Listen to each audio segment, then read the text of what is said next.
Bien, hermanos, les saludo en el amor del Señor a cada uno de ustedes en este día domingo, en donde juntos celebramos y adoramos al Señor.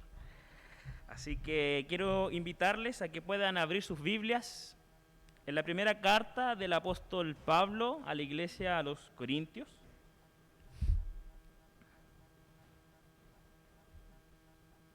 Venía preparado para leer NBI, pero me di cuenta que Reina Valera 60, así que venía con mi Biblia de papel, NBI y todo, así que cambié de... Primera de Corintios, capítulo 1, versículos del 4 al 9. Este es el texto en que hoy vamos a reflexionar. Dice así la palabra del Señor.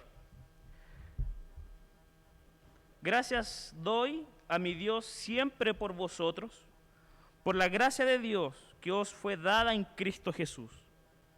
Porque en todas las cosas fuisteis enriquecidos en Él, en toda palabra y en toda ciencia, así como el testimonio acerca de Cristo ha sido confirmado en vosotros.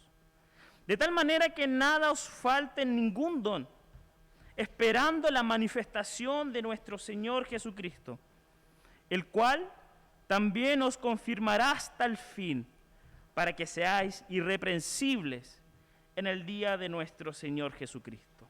Fiel es Dios, por el cual fuisteis llamados a la comunión con su Hijo Jesucristo nuestro Señor. Amén. Les invito, hermanos, a orar al Señor.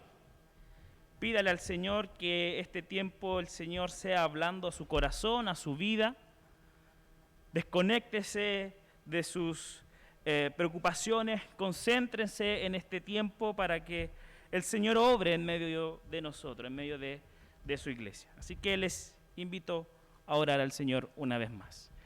Buen Dios y Padre nuestro, te damos muchas gracias porque hoy hemos llegado a este lugar para adorar tu santo nombre. Te damos muchas gracias, Dios, porque tú nos llamaste a esta vocación natural del ser humano, que es glorificarte, que es adorarte.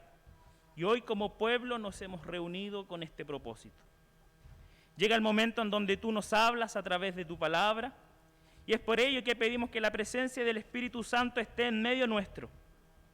Que tu Espíritu Santo obre en nuestros corazones, en nuestra mente, en nuestra vida, en nuestros hábitos. Ayúdanos, Padre Santo, a mejorar esas áreas en las cuales estamos débiles. Estamos delante de ti dispuestos a escuchar tu voz, porque tú eres un Padre amoroso que nos enseñas, nos corriges, nos guías. Así que te damos muchas gracias, Señor, por este tiempo. En el nombre de Jesús, amén. Durante la semana pude leer un artículo bastante interesante de cómo la iglesia local debe ser una de las prioridades de la vida familiar. Que a pesar de la agenda apretada que podamos tener como familia, la iglesia local juega un rol bastante importante. Es más, el artículo decía, y cito textual, las familias saludables saben cuán desesperadamente necesitan a la iglesia y construyen con gusto sus vidas alrededor de ella, a fin de servirla, alimentarse y amarla.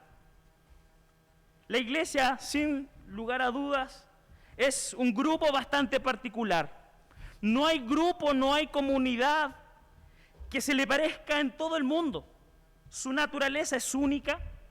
El líder de la iglesia o la cabeza de la iglesia de este grupo es único. La diversidad, esta bonita diversidad que tiene la iglesia, en donde todos somos uno a través de esta cabeza, es maravilloso. La iglesia no es un grupo de personas reunidas con ideas abstractas, sino que es un grupo, es un pueblo que se reúne en torno a la persona de Jesús. La reunión dominical, la reunión de los creyentes, se caracteriza por ser una respuesta a la adoración, ya que ustedes han sido escogidos, llamados, justificados y adoptados. Y estamos en un proceso de santificación, porque sabemos que en algún día, cuando este mundo o la historia de la humanidad llegue a su fin, seremos glorificados.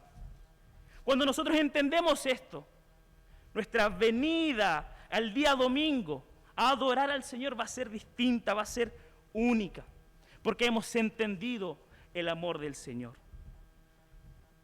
La iglesia local juega un rol importante. Hoy estamos reunidos y tenemos que aprender a amar a la iglesia. Tenemos que aprender a mirar a los hermanos que componen la iglesia. La iglesia tiene una naturaleza única. Es un grupo de personas reunidas bajo el señorío de Cristo, con la convicción y con la certeza de que nos reuniremos con Él al final de la historia. La iglesia local es ese lugar donde los ciudadanos del cielo, los peregrinos, se encuentran en una embajada establecida aquí, en el presente, en el ahora, que representa el reino futuro. Así que la iglesia local es mucho más que venir domingo tras domingo. La iglesia local es mucho más que venir de 12 a 1:30. Es mucho más que reunirse cada 15 días o una vez a la semana. Somos llamados a ser iglesia en todo momento. Por eso que Pablo en la mayoría de sus cartas siempre saluda a la iglesia de Dios que está en Corinto, en Tesalónica o en Éfeso. Y esto es interesante porque hay un misionero que dice que la iglesia no existe para sí misma, porque en primer lugar es la iglesia de Dios, pero para ese lugar en específico. Ustedes son la primera iglesia de Santiago. Dios los ha colocado a ustedes en Santiago, en este barrio, porque Jesús reclama como suya esta ciudad, este barrio. Y somos llamados a involucrarnos en la misión de Dios. Por tanto, somos llamados, somos invitados a amar a la iglesia local. Somos llamados a amar a este lugar, a este cuerpo que Dios nos ha colocado. Somos invitados a que podamos tener prioridad sobre esta maravillosa comunidad que ustedes son. Por eso que la carta a los Corintios es quizás una de las cartas donde más consejos prácticos podemos recibir y aplicar a la iglesia local en estos tiempos. ¿Por qué? Porque la iglesia de Corintios es una iglesia particular. Pablo pastoreó por cerca de 1 año y medio. Fue plantada en una región estratégica que estaba cerca de Atenas, la capital del imperio griego, incluso la capital del intelectualismo de la época.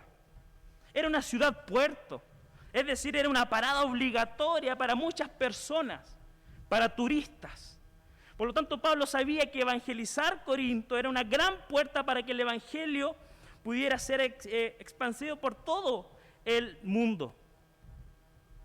Corinto tenía una riqueza también cultural al ser una zona marítima. El comercio era fundamental. Tenía atractivos culturales interesantes. Existían muchas plazas donde los filósofos llegaban a esas plazas y exponían sus ideas libremente. Entonces Pablo sabía muy bien que predicar el evangelio en esa zona podía cambiar la cosmovisión de la ciudad. Corinto también se caracterizaba por tener una moralidad bastante libertina, donde la prostitución, la homosexualidad y la carnalidad estaban en cada rincón de la ciudad. Y por último, Corinto se caracterizaba por ser una ciudad abierta a la espiritualidad. Muchos ídolos, muchos dioses. Entonces Pablo, al ver una ciudad perdida en este laberinto de muchos dioses, Pablo comprendió que esta iglesia, que esta ciudad necesitaban al Dios verdadero. Así que esta primera carta a los Corintios es respuesta de un informe de una hermana de la congregación en donde se manifestaba cómo la iglesia de Corintios estaba siendo dividida. Si bien Primera de Corintios trata varios asuntos, las primeras palabras, que es donde vamos a concentrarnos hoy, las primeras palabras del apóstol en esta carta, no es para tratar directamente los asuntos de esta iglesia, sino que Pablo comienza con una mirada pastoral. Pablo, antes de darles duro a los hermanos de Corintios, Pablo primero les recuerda algunas verdades importantes. Son verdades que nos van a servir a nosotros para mirar a la iglesia local de la misma manera que Dios la ve. Solo así, nosotros que somos miembros de una iglesia local, tendremos la firme esperanza en los momentos buenos y en los momentos no tan buenos. Así que el llamado del Señor para hoy es a aprender a mirar la iglesia como Dios la ve. Esto es importante. Yo no sé tu realidad, yo no sé tu relación tuya y con la iglesia local, pero si hay algo que debemos aprender es cómo Dios ve a la iglesia local, cómo Dios ve a su iglesia. Y eso es importante para que entendamos esto y nosotros también podamos amar a la iglesia, podamos amar esta comunidad. Así que Pablo nos va a enseñar 3 verdades sobre cómo Dios ve a la iglesia. En primer lugar, Dios ve a la iglesia como una comunidad enriquecida por la gracia de Dios. Lo que somos, esta comunidad, es enriquecida por la gracia de Dios. Fíjense lo que dice los versículos del 4 al 6. Gracias doy a mi Dios siempre por vosotros, por la gracia de Dios que os fue dada en Cristo Jesús, porque en todas las cosas fuisteis enriquecidos en Él, en toda palabra y en toda ciencia, así como el testimonio acerca de Cristo ha sido confirmado en vosotros. La iglesia es una comunidad no tan solo separada por Dios y para Dios, sino que la iglesia también es una comunidad que es enriquecida por la gracia de Dios. Pablo, en su saludo introductorio, él da las gracias a Dios por los corintios, porque ellos han recibido la gracia de Dios. Y aquí hay una palabra bastante interesante para gracia, que es la misma palabra para referirse a dones, que es charis. Es decir, Pablo no tan solo ve la gracia de Dios en los corintios en la medida en que son salvados por la muerte de Jesús, sino que Pablo también ve la gracia de Dios al dar dones a su iglesia. Cada uno de nosotros tiene un don, por lo menos. Y ese don no es para guardarlo, no es para esconderlo. Ese don, como muy bien dice Pablo en la misma carta, en el capítulo 12, es para el bien de los demás. Es para ir en beneficio del hermano, de la hermana que está al lado tuyo.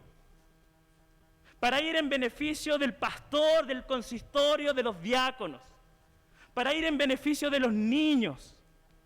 Para ir en beneficio de aquel hermano o hermana que no viene hace mucho tiempo. Pablo está mostrando que Dios da su gracia a su iglesia a través de dones. Y Pablo está convenciendo a los corintios que vean los dones y la gracia de Dios no para jactarse, no para ser egoístas, sino para glorificar a Dios y ir en beneficio del prójimo. Pablo está en estas primeras palabras, está mostrando que la iglesia es el lugar donde también experimentamos la gracia de Dios en nuestras vidas. Y ahí está quizás el error de muchos de nosotros. Reconocemos que necesitamos de su gracia, pero en vez de congregarnos, en vez de vivir como un cuerpo, nos separamos. En vez de buscar ayuda a los hermanos, nos alejamos. En vez de acercarse al consistorio, a su pastor, nos quedamos en silencio. En vez de ir a ese hermano que tiene el don de la oración, de la hospitalidad, de la consejería, nos alejamos, nos escondemos. Pablo está mostrando que la iglesia es ese lugar donde también experimentamos la gracia de Dios. Aquí en el culto comunitario, en la predicación de la palabra, en la administración de la Santa Cena, la oración, las distintas instancias que Dios permite que nos reunamos, ahí Dios muestra su gracia, ahí Dios da su gracia.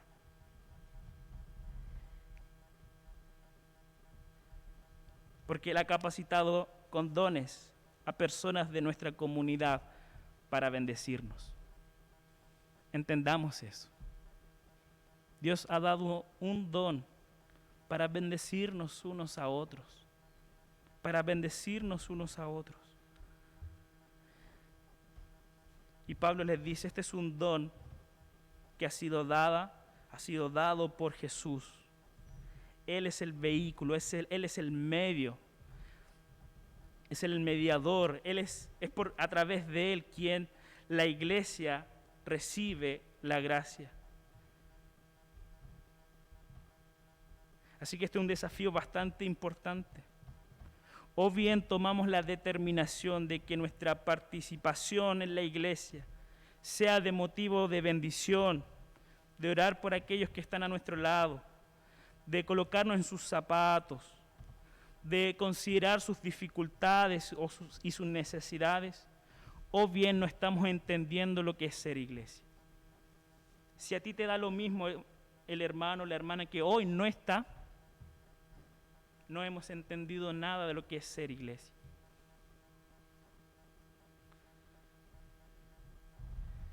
Debemos aprender a ver la iglesia como ese lugar donde experimentamos constantemente la gracia de Dios, donde somos edificados, animados y acompañados unos por otros.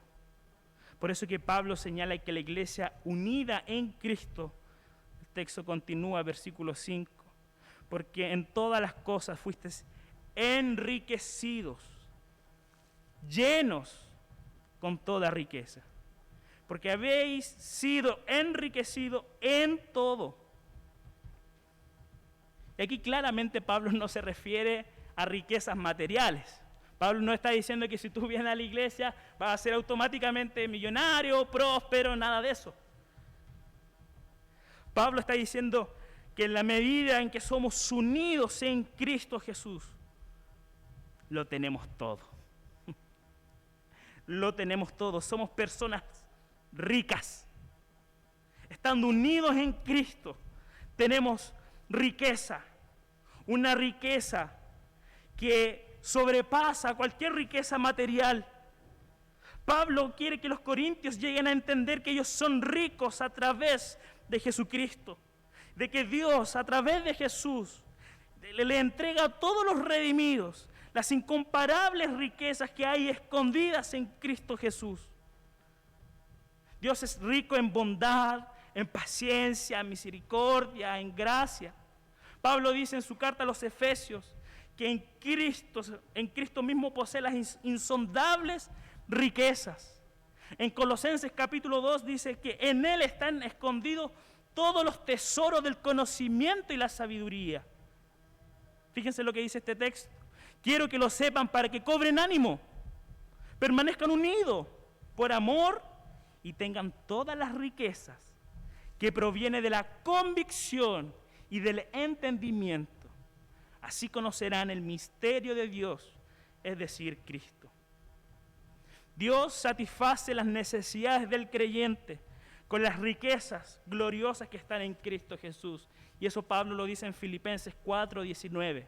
Así que mi Dios les proveerá de todo lo que necesiten, conforme a las gloriosas riquezas que tienen en Cristo Jesús. Entonces Pablo quiere que los corintios entiendan lo bendecidos que son como iglesia. Antes de darles duro, tranquilos. Ustedes son bendecidos por el Señor. Ustedes no necesitan ser influenciados por la cultura de la ciudad de Corinto.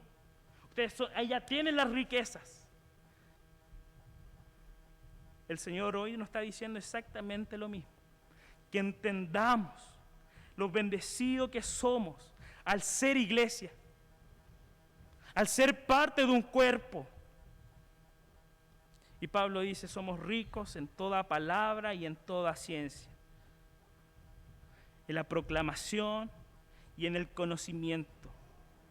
Así como dice el versículo 6, así como el testimonio acerca de Cristo ha sido confirmado en vosotros. Es decir, Pablo le está diciendo, recuerden que sus riquezas en toda palabra y en toda ciencia fue dada a conocer a través del testimonio acerca de Cristo. Cuando ustedes escucharon el Evangelio, ahí en el Evangelio ustedes son ricos, llenos de gracia, llenos de dones, porque eso también es Evangelio. Eso también es Evangelio. Llevamos no sé cuántos domingos del año, 3, 4. Estamos recién comenzando el año. Estamos recién enfrentando este año que no sabemos cómo va a ser. Pero si hay algo que debemos entender, que es en este lugar, es viviendo como cuerpo, en donde también nosotros vamos a ser reconfortados, animados, vamos a ser llenos de su gracia. Tú necesitas de la gracia del Señor, amén, andas a los pies de Jesús, pero no dejes de congregarte.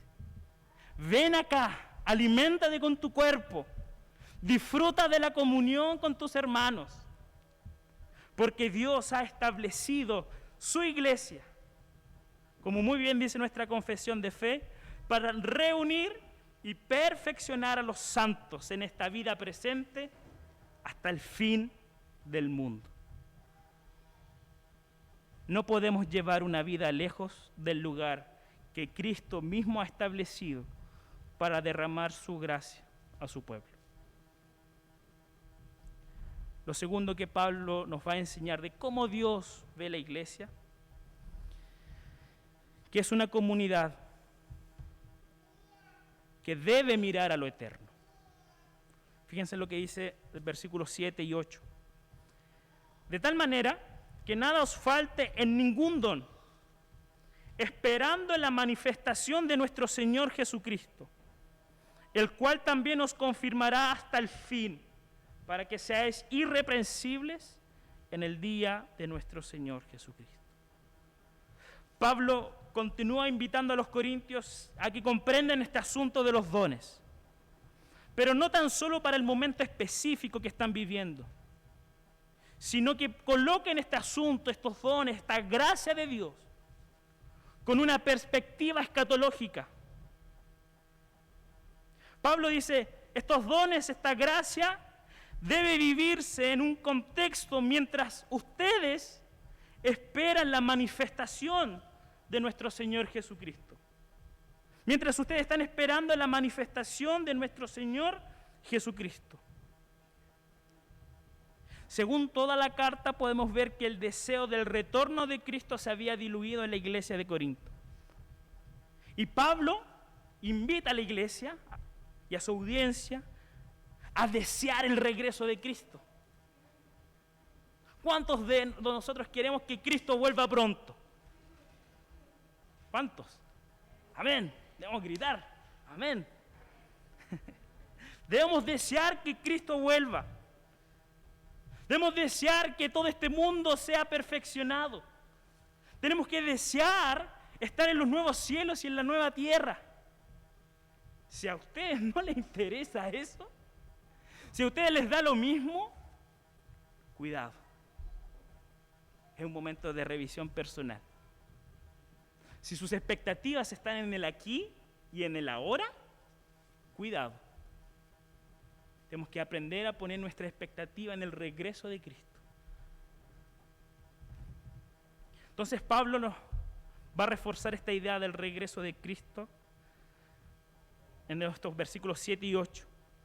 Y estos dones, que son muestras de la gracia de Dios, son la antesala de la manifestación final. Y aquí la palabra manifestación viene de la raíz de Apocalipsis. Es la misma palabra que es revelación. Fíjense lo que Pablo está diciendo acá. Están diciendo que Dios da a su iglesia la gracia, da dones, porque va a llegar un momento en la historia en donde vamos a experimentar la gracia de una magnitud impresionante, que va a ser cuando Él se revele. Ahí vamos a experimentar una gracia de manera maravillosa.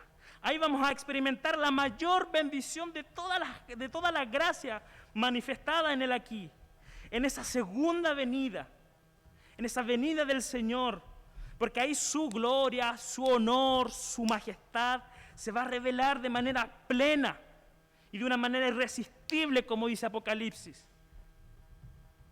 Y en aquel momento, todos los creyentes verdaderos quedarán establecidos de forma definitiva en su santidad y libre de pecados, resucitados en gloria y en pureza, para vivir para siempre con Dios. Esto es maravilloso. Entonces Pablo le está diciendo, mientras ustedes esperan ese momento, vivan con los dones, vivan con la gracia que Dios les ha dado. Hermanos, ustedes no pueden perder de vista la segunda venida de Cristo. El día en que ustedes y yo perdemos de vista la segunda venida de Cristo, caemos en una monotonía espiritual, caemos en un descuido espiritual.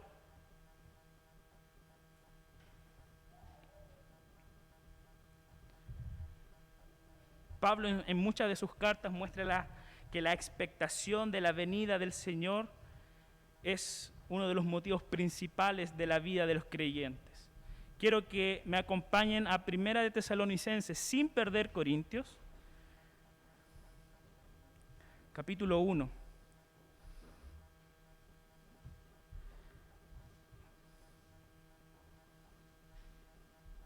Y fíjense lo que Pablo le dice a los hermanos que están en Tesalónica, que es la misma idea que podemos ver tanto en 1 Corintios como en otras partes que seguramente se nos vienen a la cabeza en este momento. Pero fíjense lo que dice 1 Tesalonicenses capítulo 1, versículos 9 y 10. Porque ellos mismos cuentan de nosotros la manera en que nos recibisteis y cómo os convirtisteis de los ídolos a Dios para servir al Dios vivo. Fíjense cómo ellos escucharon el Evangelio y cambiaron su adoración de los ídolos a Dios. Y fíjense cómo esta vida cristiana, Pablo en el versículo 10 dice, no tan solo se caracteriza por servir al Dios vivo y verdadero, sino que también la vida cristiana se caracteriza por esperar de los cielos a su Hijo. Esperar de los cielos a su Hijo, al cual resucitó de los muertos, a Jesús, quien nos libra de la ira venidera. La vida cristiana es colocar una expectativa hacia lo eterno. Pablo anima a los corintios a que tengan una conciencia de esta esperanza bendita, de esta manifestación final de nuestro Señor y Salvador. Debemos vivir nuestras vidas cada vez más a la luz de la eternidad, aun cuando las aflicciones nos rodean, aun cuando las tentaciones estén ahí, aun en todas las cosas que podamos hacer, en nuestros trabajos y en nuestras relaciones, poner nuestra mirada, nuestra mente, nuestra vida a la luz de la eternidad. Porque este regreso de Cristo debería impactar la forma en que vivimos. Por eso que no podemos ser indiferentes a esta materia, a este asunto. Si tú quieres que Jesús vuelva, tú debes vivir una vida que refleje esa convicción. Y en Tesalonicenses ustedes se dieron cuenta que Jesús va a venir, ¿cierto?, a quien resucitó de los muertos. ¿Para qué? Para librarnos de la ira venidera. Vendrá por nosotros, no para caernos encima, sino para rescatarnos. Nos librará de la ira venidera con gracia y misericordia. Eso es lo que la iglesia también debe desear.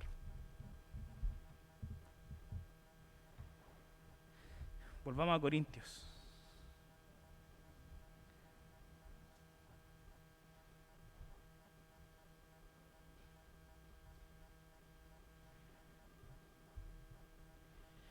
Entonces, aquí estoy. Entonces, volviendo a Corintios, fíjense lo que dice el versículo 8. El cual también os confirmará hasta el fin.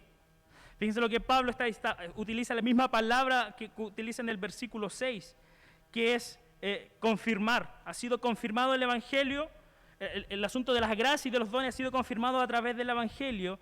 Y también Pablo nos dice que Dios nos enriqueció, ¿cierto? Nos dio la gracia, los dones. ¿Para qué? Para que confiemos en que Él nos confirmará hasta el final. Él nos cuidará, nos preservará hasta el final. Hasta el final, hermanos. Hasta el final. No en el 2021, 2022.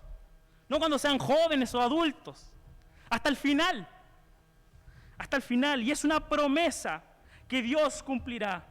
Él no se olvida. No es como tú, no es como yo, que somos olvidadizos. Él se mantiene firme en su palabra. Y debido a que Él nos mantendrá hasta el final, versículo 8, hasta el fin, seremos irreprochables, seremos irreprensibles en el día de nuestro Señor Jesucristo. O sea, Pablo no tan solo anima a los creyentes en que Dios los va a preservar hasta el final, sino que invita incluso a los creyentes a poner sus ojos más allá, al juicio final. Pablo les dice, va a llegar el momento en la historia en que Cristo va a volver y estará el juicio final, pero tranquilos. Ustedes serán presentados ante Dios, irreprensibles, sin culpa. Cuando ustedes comparezcan ante Dios en el juicio final, estarán delante de Él sin culpa, porque a ustedes se les ha conferido la justicia de Cristo. Así que es bueno saber que nuestras vidas están en las manos de nuestro Cristo Jesús, como muy bien dijo en el Evangelio de Juan, que a todo aquel que está en sus manos nadie puede quitárselas. Es bueno saber que los problemas de la vida no pueden apartarnos del amor de Dios y no pueden alejarnos de su amor. El Señor nos confirmará hasta el fin. Nuestra salvación está garantizada por Dios hasta el final. Así que como iglesia somos llamados a tener una vida desde este punto de vista, mirando hacia lo eterno. Somos llamados a no aferrarnos a la vida presente, sino de aferrarnos a esta esperanza, que cuando Cristo vuelva, nos librará de la ira venidera. Estaremos con Él, porque ya hemos sido declarados justos a través de la muerte de Jesús. Y en tercer lugar y por último, Pablo nos muestra que Dios ve a la iglesia como una comunidad que depende de la fidelidad de Dios. Versículo 9. Fiel es Dios, por el cual fuisteis llamados a la comunión con su Hijo Jesucristo nuestro Señor. Todo lo que se ha dicho anteriormente en la acción de gracia en Pablo, ¿cierto? Todo esto de confirmará, todo esto del día del juicio, todo esto de la gracia, de los dones, Pablo la cierra de manera magistral exaltando, por decirlo así, este atributo de la fidelidad de Dios? ¿Por qué debemos descansar en su gracia? ¿Por qué debemos descansar en que Él nos mantendrá hasta el fin? ¿Por qué debemos descansar en que seremos irreprensibles en el día final? Porque fiel es Dios. Fiel es Dios. Y aquí hay un detalle buenísimo de Pablo. Porque Pablo no dice Dios es fiel, sino que él dice fiel es Dios. Coloca este atributo en primer lugar.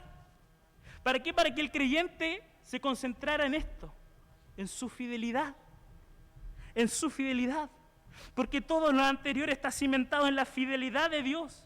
Todo lo anterior, la gracia, la confirmación del Evangelio, la manifestación de Jesús, el estatus final, no descansa en lo que nosotros podamos hacer, no descansa en las circunstancias, sino que descansa en la fidelidad de Dios. Porque si Él no es fiel, Él no sería Dios. Porque ser infiel para Dios es obrar contra su propia naturaleza, lo cual es imposible. Pablo le dice a Timoteo, si fuéramos infieles, Él permanece fiel y no se puede negar a sí mismo. A sí mismo. La fidelidad es una de las gloriosas perfecciones del ser de Dios. Cuando nosotros somos infieles a nuestra palabra, a nuestro trabajo, hay consecuencias graves. Cuando le decimos al jefe, sí, jefe, voy a llegar a la hora, voy a hacer todo y no, hay consecuencias malas. Cuando somos infieles con nuestra palabra, a nuestros hijos, a nuestra esposa, a nuestro esposo, hay consecuencias malas. Imagínense si Dios hubiese sido infiel. Pero no lo es. No lo es. Vivimos en un mundo caído, vivimos en un mundo que está constantemente cambiando. Por lo tanto, es muy importante que tú y yo estemos convencidos de que Dios es fiel. Sí, el andar cristiano es una senda de fe. Y a veces hay momentos buenos, hay momentos malos. Hay a veces en que el camino está lleno de barro, lleno de piedras. A veces hay muchos arbustos, a veces pareciera que el camino llega hasta aquí nomás. Pero tenemos que recordar que Dios es fiel. Tenemos que recordar la fidelidad de Dios. Por más que tú te estés alejando, Dios va a permanecer fiel y te va a traer, aunque no quieras. El proceso de santificación va a continuar en tu vida, porque Él es fiel. Dios va a mostrar su gracia contigo, porque Él es fiel. Y Dios va a cumplir su promesa, porque Él es fiel. Y aquí está el fundamento de nuestra confianza. Pero ojo, una cosa es aceptar la fidelidad de Dios como una verdad divina y otra muy distinta es actuar de acuerdo con ella. Tú puedes decir, pero si yo estudié los atributos de Dios, leí todos estos libros de los atributos de Dios, sé que Dios es fiel, lo acabamos de leer, pero tu vida, tu andar, ¿se refleja? El paso que tú das en la mañana, cuando vas a tu trabajo, ¿tú vas con la convicción de que Dios es fiel? Ese proyecto que tienen como familia,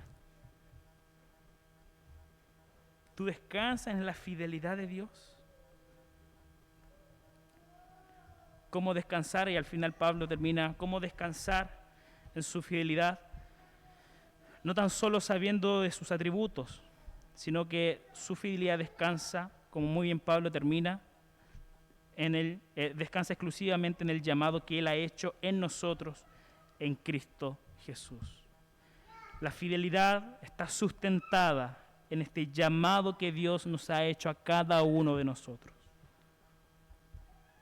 Él nos llamó para que tuviéramos comunión con su Hijo Jesucristo. Esa es la única forma en que podamos realmente sentir seguridad. En la medida en que nosotros comprendemos la vida, la muerte y la resurrección de Cristo por amor a nosotros. Ahí está la mayor prueba de que Dios es fiel con cada uno de nosotros. Dios no necesita mandarte prosperidad, estabilidad para decirte que Él te ama. No podemos medir a Dios como nos medimos entre nosotros.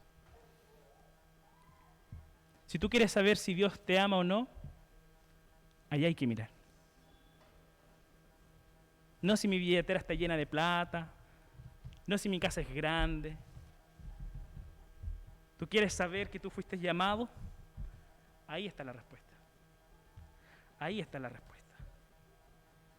Así que, querida iglesia, seamos consolados con la fidelidad del Señor.